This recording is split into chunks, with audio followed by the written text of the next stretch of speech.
Hoy tengo el placer de contar con Roderick Navarro, político venezolano exiliado en Brasil y presidente de Despertar Republicano. ¿Qué tal estás? Muy bien, Alberto, muchas gracias por ofrecerme la oportunidad de estar contigo y con tu audiencia. Bueno, lo primero, muchas gracias a ti por tu tiempo y por pasarte por aquí y de un tema que creo que es importantísimo, que es de Venezuela y la situación tan trágica que vive con Nicolás Maduro como presidente.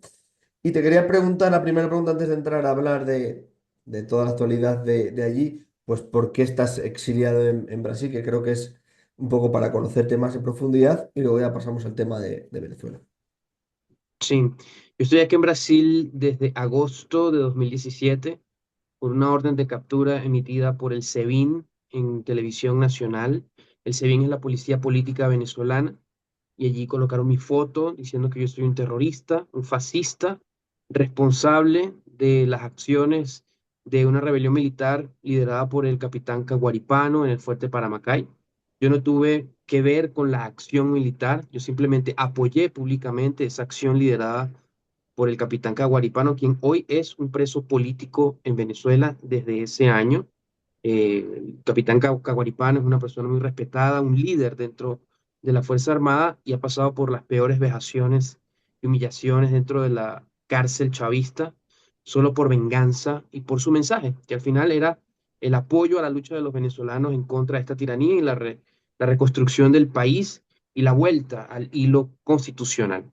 Entonces, por eso estoy acá, porque no me dejé agarrar por los comunistas. Para mí eso es un punto de honor. Salí huyendo de las garras del comunismo cuando se propusieron agarrarme y desde entonces estoy acá en el exilio. Decidí que fuese Brasil porque para mí era estratégicamente importante en ese momento en la lucha.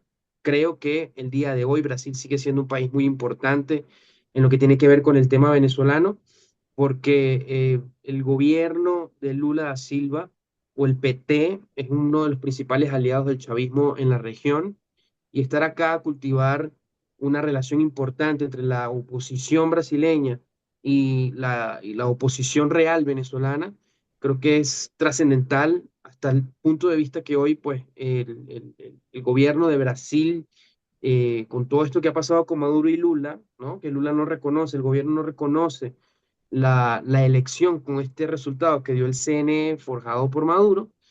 Eso es importante porque, digamos, ganamos un poco de terreno allí, ¿no? Sobre todo tengo que dar el reconocimiento al comando con Venezuela desde Caracas, quien ha tenido este espacio o este esfuerzo fundamental y que la comunidad de venezolanos aquí en Brasil también hemos apoyado en lo que ha sido necesario para que se mantenga una presión desde el gobierno de Brasil hacia Venezuela y sobre todo en este momento donde existen 6 venezolanos, 6 compatriotas que están en la embajada de Argentina en Caracas y que está bajo el resguardo de este gobierno.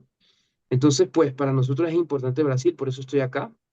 Acá me siento seguro, me siento acompañado con la oposición brasileña, con la comunidad de venezolanos en Brasil, que es grandísima y cada vez estamos más unidos y pues haciendo todo lo posible para contribuir con la lucha que está llevando adelante en este momento María Corina Machado y Edmundo González Urrutia. Claro, ahora ya centrándonos en Venezuela, ya que he conocido un poquito tu historia, porque estás en Brasil, Maduro es un dictador, obviamente. Hicieron un trabajo enorme, tanto María Corina Machado, Edmundo González y toda la gente que procuró lo de las actas, que es evidente que, Sí. que está todo manipulado y que el vencedor es Edmundo González. Y desde entonces hasta ahora, ¿qué te parece la evolución que está teniendo el régimen de Maduro? ¿Qué te parece cómo está tratando a la población y a la gente disidente con él? Mira, el chavismo está ahorita en una fase radical, importante. Yo creo que está en un proceso de salida donde ellos no sienten que tienen más el poder o cada vez que pasa el tiempo son menos las posibilidades que ellos sienten de quedarse en el poder de manera segura. Por eso ellos han desplegado una agenda radical contra la población venezolana. Yo desde hace años vengo diciendo que el chavismo emprendió una guerra contra el pueblo venezolano para su extinción, para su amedrentamiento y sumisión y humillación. Si no podemos ver por cifras, tú te puedes dar cuenta que con el chavismo la tasa de natalidad ha disminuido, la tasa de mortalidad infantil ha aumentado, la esperanza de vida de los venezolanos ha disminuido con el chavismo. La cantidad de venezolanos viviendo en Venezuela ha disminuido.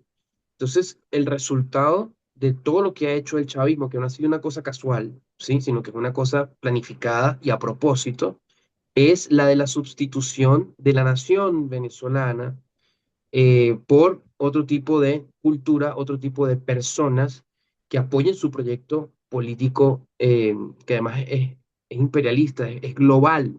Además, un proyecto contra Occidente, profundamente contra la hispanidad. Entonces, hoy el chavismo creo que está entendiendo que está sin la legitimidad como para quedarse en el poder. Incluso está persiguiendo de manera atroz a una cantidad importante de militares en este momento. Muchos de esos casos no están siendo, digamos, divulgados por sus familiares, además porque tienen mucho más miedo de lo que le puede hacer el chavismo a sus familiares, porque existen pruebas. El chavismo ha asesinado militares presos en sus manos. En menos de 30 días, el chavismo ha muerto en Venezuela a manos del chavismo 3 presos políticos. Hay uno que está a punto de perder la vida. Entonces el chavismo está, como dicen en Venezuela, no creen en nadie en este momento y van a matar a quien sea para cumplir el objetivo de quedarse en el poder, incluso si son militares, incluso además si son miembros del chavismo. Por eso es que tú estás viendo que hay unos cambios dentro de los esquemas de seguridad de Nicolás Maduro, en donde incorpora a la hora la milicia que ellos mismos han creado, como para que cumplan en la labor que tiene que cumplir la Guardia de Honor, que es quien tiene que proteger al presidente, ¿no?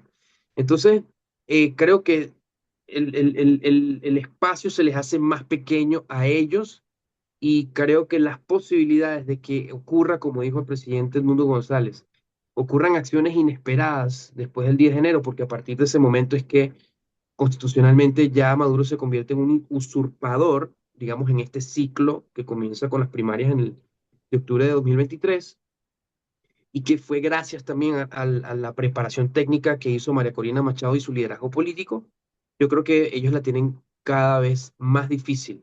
Los venezolanos tenemos entonces que estar cada vez más unidos, tenemos que estar sobre todo los que estamos en la diáspora, tenemos que ser los principales informadores a la clase política de los países donde nos acogen, para que estén al lado de nosotros en esta lucha que va a ser muy importante. Si cae el chavismo, estamos hablando de que le estamos colocando una daga en el corazón al foro de San Paulo y a todo lo que en esas ramificaciones está, ¿sí?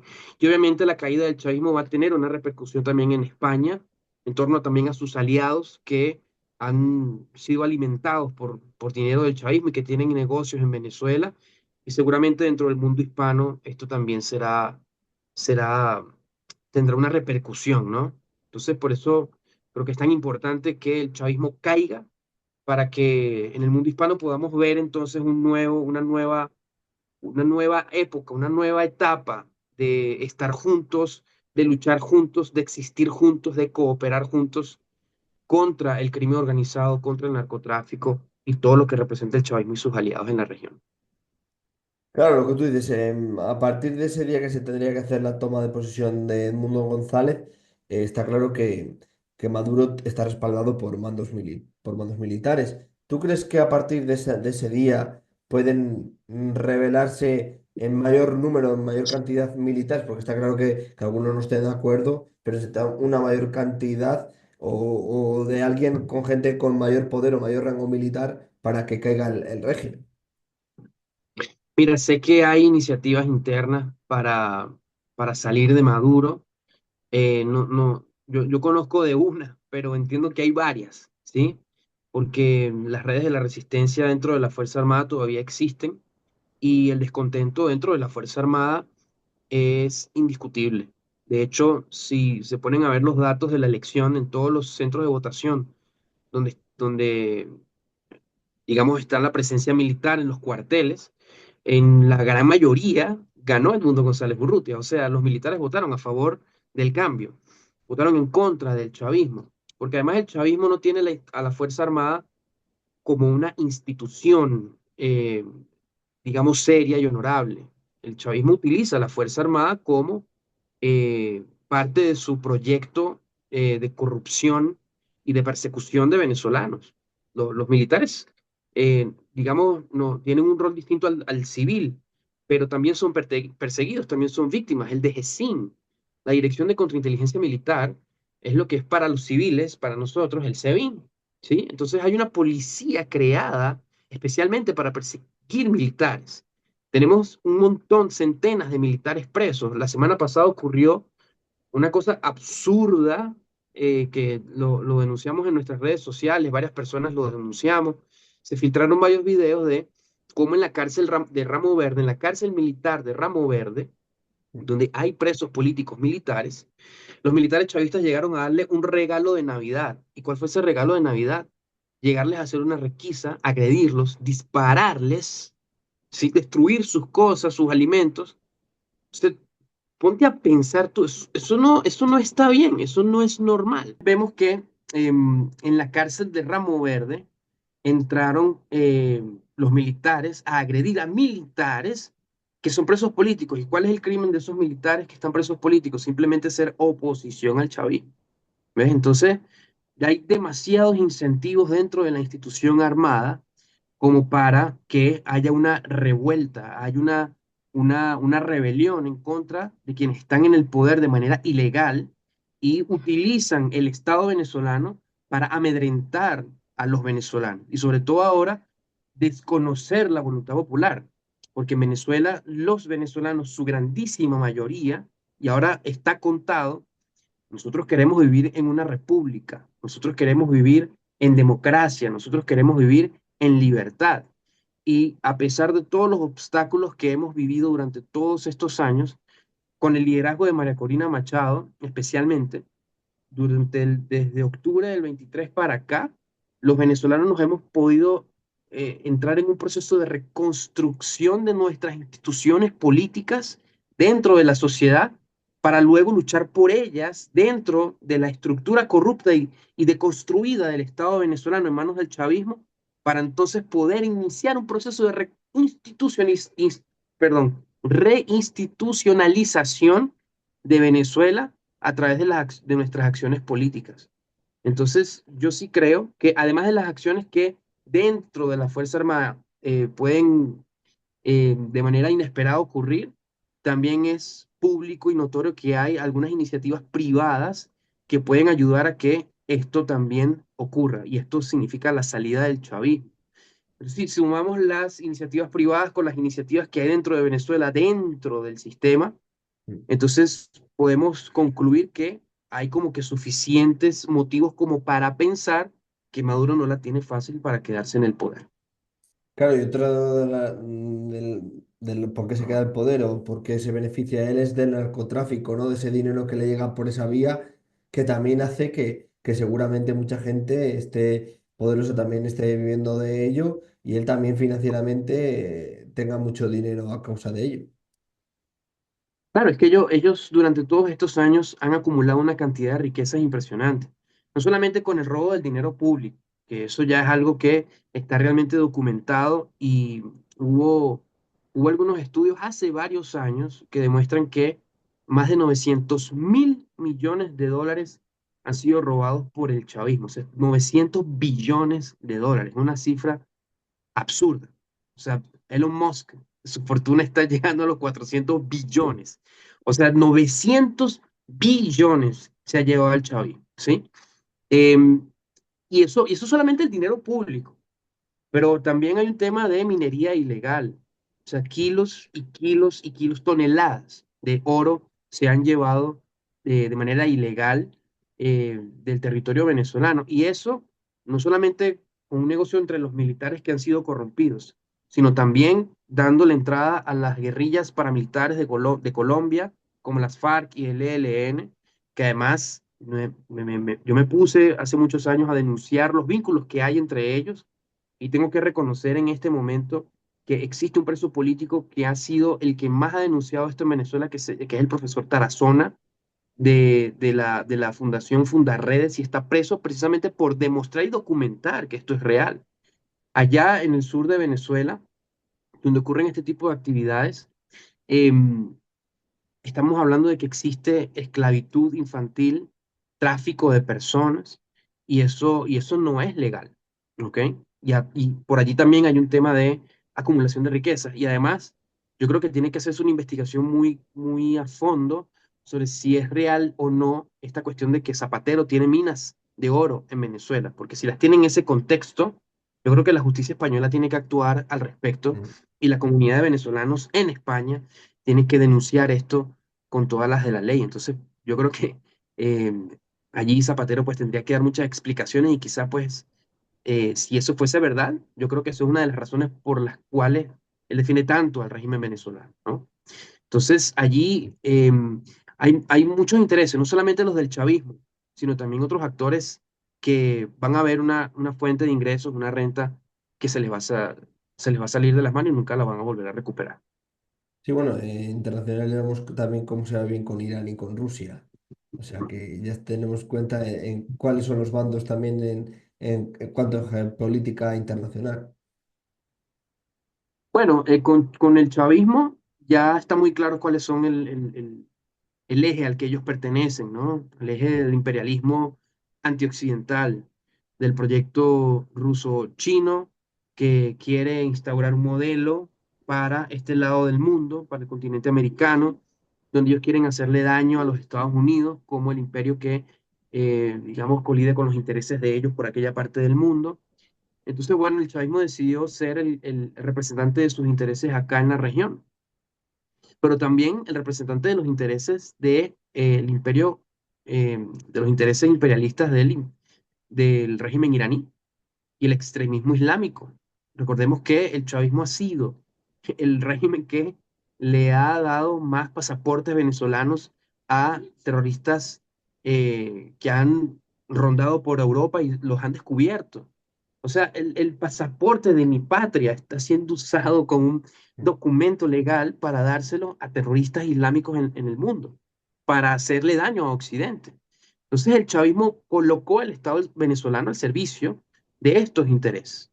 Venezuela tiene que ser un país que se aleje de todos esos intereses que además son contrarios a nuestra esencia, porque nosotros somos hispanos, ¿sí? Nosotros venimos de la misma raíz que el resto de los países hispanoamericanos y nuestra madre patria es España.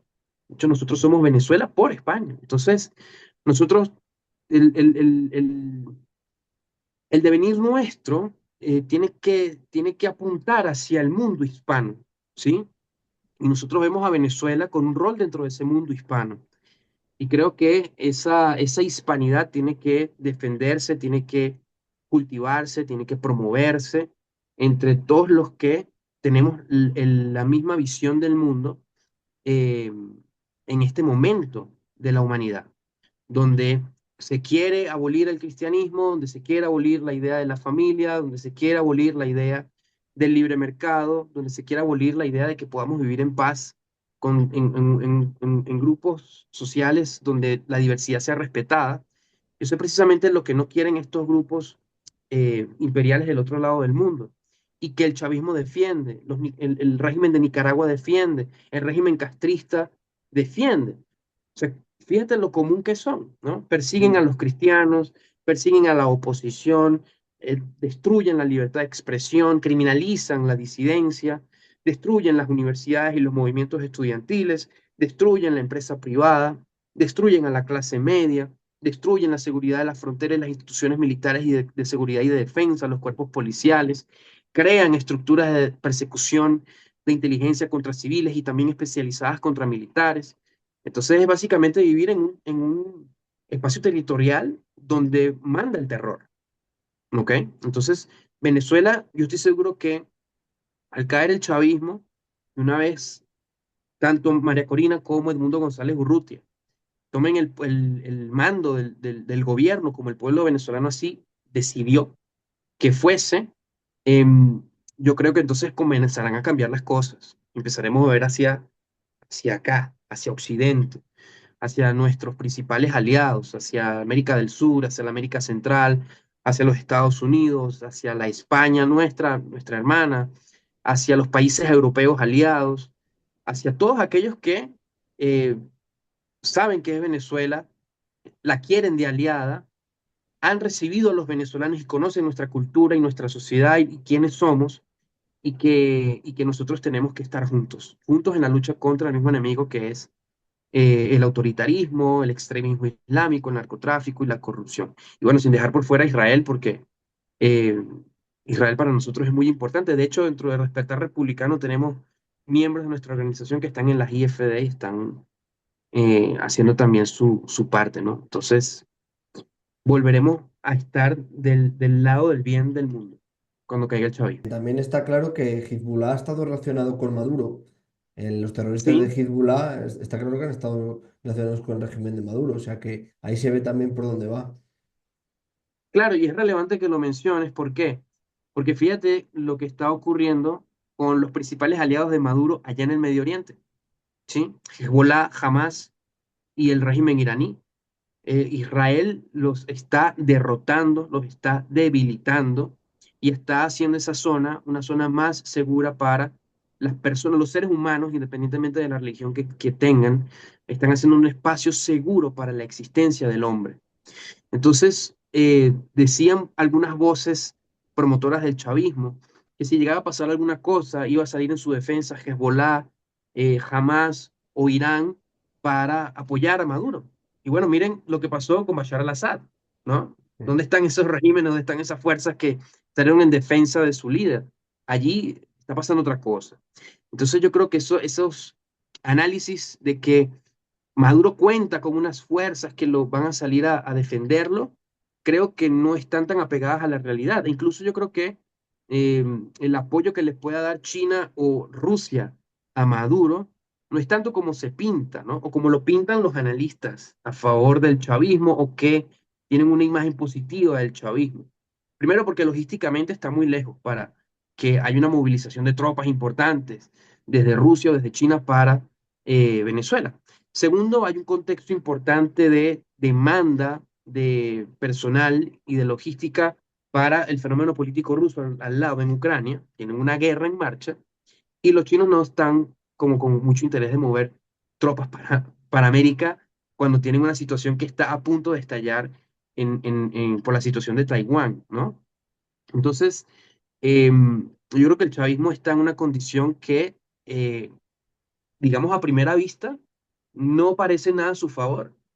Y, y olvídate, o sea, no van a llegar bolivianos o nicaragüenses o cubanos desde el mar o desde el aire para salir a defender a Maduro.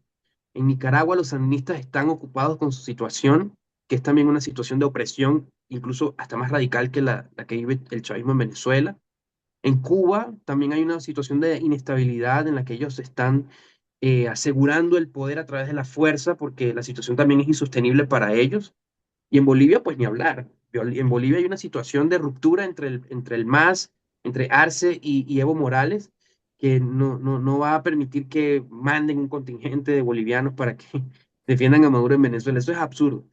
Entonces yo creo que, de nuevo, como fuimos al principio, hay una cantidad de cosas que nos hacen pensar, una cantidad de incentivos que nos hacen creer que hay más cosas a favor de la caída del chavismo que, que nos permitan, que en cambio nos permitan pensar que los tipos realmente están fuertes y se van a quedar en el poder. ¿Tú crees que Edmundo González tiene posibilidades de, bueno, de llegar a Venezuela y de poder entrar tan tranquilo desde aquí, desde España? Yo lo veo complicado. No sé qué van a hacer cuando él llegue allí, las autoridades. Mira, complicado es, realmente. Y yo creo que él no va a decir ni cómo ni cuándo lo va a hacer, Mm. pero que esté diciendo que está dispuesto, que quiere hacerlo, ya para nosotros los venezolanos es muy valioso, Alberto, porque en el pasado hemos contado con eh, una falsa oposición que ha tenido una actitud diferente a la que en este momento tiene Edmundo y María Corina. De hecho, que haya ocurrido la primaria en octubre de 2023 fue tan trascendental por eso, porque María Corina dice, bueno, vamos a hacer una cosa, ya lo de Guaidó, el gobierno interino, como que no funcionó, vamos a devolverle el poder al pueblo y que sea el pueblo quien decida quién es el líder de la oposición mediante una elección que además controlemos nosotros, no controle el CNE. ¿Ok? Entonces, el descontento popular era tan grande frente a ese sector de la oposición que incluso los principales líderes de los partidos de esa oposición no decidieron participar, porque la derrota iba a ser abrumadora, ¿sí? Y los que decidieron participar, pues se les dio una importante paliza. El pueblo votó, el 92% de las personas de la oposición que participaron decidimos respaldar a María Corina. Entonces, esa actitud que tiene el mundo en este momento, junto a ella, es totalmente distinta y nosotros la acompañamos. Es decir, vamos hacia adelante, vamos a cobrar. No es que vamos hacia atrás, es que no creemos en la violencia como digamos el argumento espantapájaro, ¿no? Que siempre habían utilizado. No vamos a hacer esto porque vamos a caer en la violencia. O como Capriles cuando supuestamente ganó en el 2013. Él reconoció que ganó la elección a Maduro, pero dijo, no, yo entregué porque íbamos hacia una guerra civil. O sea, el país no está en un escenario de guerra civil. Para que haya una guerra civil tienen que haber dos bandos realmente fuertes y proporcionalmente, eh, digamos, voy a redundar, fuertes el uno hacia el otro y que eh, estén armados. Y aquí quien está armado es la pequeña oligarquía que está en el poder, que tiene secuestrada a la Fuerza Armada, y la gran inmensa mayoría de los venezolanos, el pueblo de Venezuela, está en contra. Entonces, aquí nosotros decidimos que el presidente tendría que ser otra persona, no más Nicolás Maduro, y que esto se esté planteando para el 10 de enero, para ya que 2, 3 semanas prácticamente, Mm. genera unas expectativas muy grandes. Nosotros esperamos que Edmundo llegue a Venezuela. ¿Cómo lo va a hacer? No lo sé. ¿En qué circunstancias lo hará? Tampoco lo sé. En Brasil estamos aquí preparados para ser útiles en ese momento cuando ellos lo consideren necesario. Aquí nosotros tendremos que pues llevar adelante el mensaje que desde Caracas pidan que se comunique. Nosotros sí creemos que el gobierno de Brasil no debe enviar ningún representante para, para la toma de posesión fake de Maduro, porque nosotros sí tenemos la certeza de que Maduro va a ir a la Asamblea Nacional y va a tomar juramento, porque ellos están allá en Caracas, ellos tienen el control del edificio y el control de las armas en este momento. Eso va a ocurrir. Y lamentamos que, por ejemplo, el gobierno de Petro vaya a mandar un representante, así como también el gobierno de México. Brasil todavía no se ha pronunciado, ¿sí? Entonces, además que Brasil tiene una situación bien difícil, complicada ahora, digamos, de popularidad de Lula da Silva como presidente, y que si da ese paso va a ser más crítico a la situación que ella tiene. Entonces, ojalá que el presidente lo haga, presidente Edmundo González entre a Venezuela. Todas las condiciones están dadas para que la Fuerza Armada reconozca a Edmundo González como su presidente y comandante en jefe de la Fuerza Armada, y todos aquellos que no lo hagan pues estarán incurriendo en un delito, ¿sí? Entonces, por eso es una situación complicada la que se está viviendo ahora, pero de desafío. Y esa es Sí, la actitud que nosotros queremos del mundo, que desafía al sistema, porque para eso él cuenta con el voto de la gente. Y María Corina al no irse del país está desafiando al chavismo también, ¿sí? Que además está en clandestinidad, que es una cosa bastante fuerte y que demanda de una condición mental y espiritual muy, muy sólida, ¿sí? Entonces, allí están, allí están. Yo creo entonces, de nuevo, si esto continúa avanzando, eh, caramba, la esperanza de que caiga el chavismo es realmente tangible. sí, para terminar, te quería preguntar, lo estás haciendo tú, ¿hay optimismo, no, en la población y en toda la gente que no puede estar en el país? ¿Hay cierto optimismo de que la situación pueda cambiar realmente? Sí, sí, hay cierto optimismo. Eh, bueno, los que Mm. estamos en la diáspora, estamos como que con un pie allá y un pie aquí, ¿no? Eh, hay gente que se está comprando pasajes de vuelta. eh, en fin, hay toda una incertidumbre, pero una incertidumbre que nos emociona, porque nunca habíamos tenido la posibilidad de ver otra vez que podíamos estar juntos en casa, ¿sí? Mm. Fíjate tú, Alberto, estamos en Navidad Mm. y la Navidad para los venezolanos, yo creo que es la fecha más importante Mm. de nuestro país, la Navidad, de estas fechas. Y todos deseamos realmente volver a estar juntos porque el hecho de que sea una de las cosas más importantes para nosotros es porque la pasamos en familia. Nos gusta mucho pasarla en familia. y en familia y en amigos, ¿no?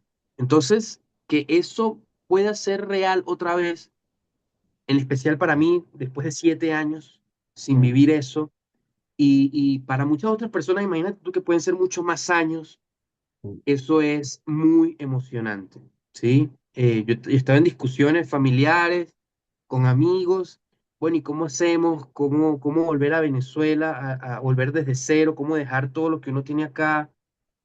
Todas las cosas que uno pudo construir, la estabilidad que uno construyó, cómo uno traslada eso, cómo empieza a hacer una transición hacia allá, ¿no? Y quienes nos dedicamos a la política, pues cómo nos emociona además el tema de que podamos ser útiles en esta mm, reconstrucción, porque además es ser parte del proceso. sí. Primero, hay un grupo de personas que por supuesto van a participar del gobierno, pero hay otro, que es donde nos incluimos, que es que dentro de la situación política que se va a vivir, nosotros podemos contribuir a aliviar las heridas que socialmente está dejando el chavismo en el tejido político venezolano. Eso quiere decir la construcción de nuevas instituciones políticas, el renacimiento del movimiento estudiantil en las universidades, la posibilidad de la participación política local y regional y federal o nacional de nuevo en Venezuela, la posibilidad de que exista otra vez libertad de expresión y ahora con la tecnología que existe, porque hay que hablarlo así, en Venezuela no hay libertad de expresión, no existe Twitter o X, hablar por las redes sociales que hay ahorita se hace por VPN o tienes que hacerlo con miedo para que no te busquen en tu casa, ¿no?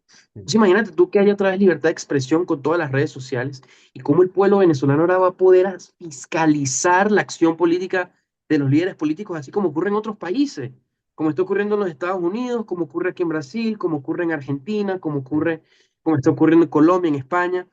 En fin, nosotros queremos vivir eso y la posibilidad de que lo podamos vivir nos hace pensar que Venezuela se va a reconstruir rápidamente. Mm, eh, no va a demorar mucho otra vez que podamos ajustarnos hacia donde va el mundo, ¿no? Vamos a salir de ese atraso y vamos a ponernos al día. Y eso va a ser muy emocionante. Yo creo que no solamente para nosotros los venezolanos, sino para quienes acompañen el proceso, porque además podrán visitar Venezuela. O eso sea, es. yo conozco un montón de influencers que están, Sí, por lo menos aquí en Brasil, están locos por ir a conocer a Venezuela, de tanto que los venezolanos hablan acá de Venezuela, de sus playas, de su gente, de su cultura, de su comida.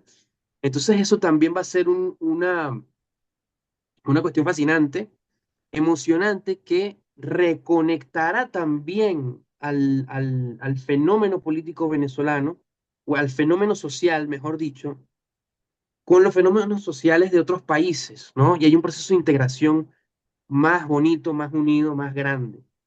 Entonces, hermano, yo creo que lo que va a ocurrir será impresionante, será sensacional para Venezuela, pero sobre todo para el mundo hispano.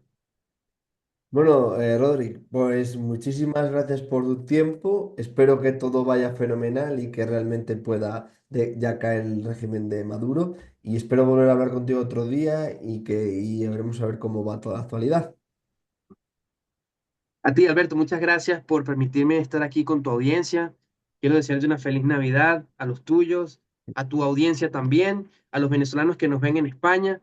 Tengan la certeza de que volveremos a estar en casa. No me queda la menor duda. Eso es.